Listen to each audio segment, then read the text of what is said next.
French natural philosopher Joseph-Louis Gay-Lussac was familiar with this. He came to the same conclusion as Jacques Charles 15 years later in 1808.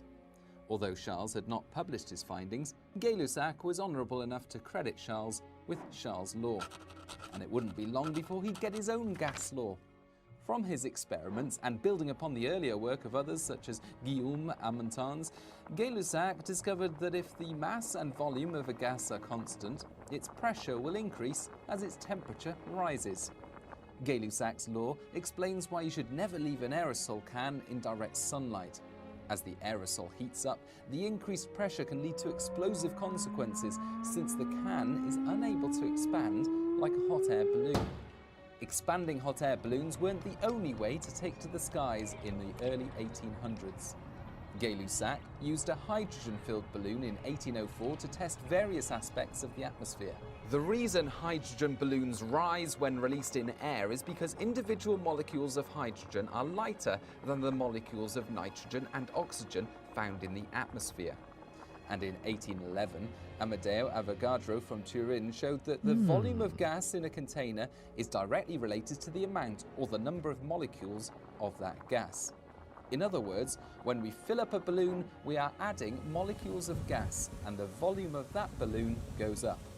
It doesn't matter what we fill a balloon with, the same number of molecules will occupy the same space. That's exactly why, when we fill a balloon with lightweight molecules, such as hydrogen, it will rise. If you're into balloons, the gas laws are very handy indeed. For example, when you blow up a balloon, you're adding more gas, which increases the volume of that balloon. This is Avogadro's law. If you squeeze the balloon, you're increasing the pressure and decreasing the volume, according to Boyle's law. Heat up the balloon, and Charles' law states that it will expand. Volume goes up, density goes down, the balloon starts to rise. But if the balloon can't expand when it gets hotter, according to Gay-Lussac's law, its pressure will increase until it bursts.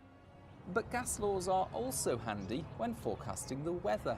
In fact, all of these relationships can be combined into one equation, the ideal gas law. This relates pressure and volume with the amount of gas and its temperature.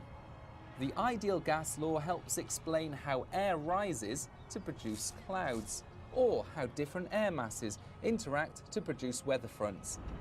In fact, the ideal gas law explains how all of our weather happens in the first place. It's the uneven heating of the Earth's surface that ultimately leads to areas of high pressure and low pressure, jet streams, tropical cyclones, tornadoes, and everything else in between.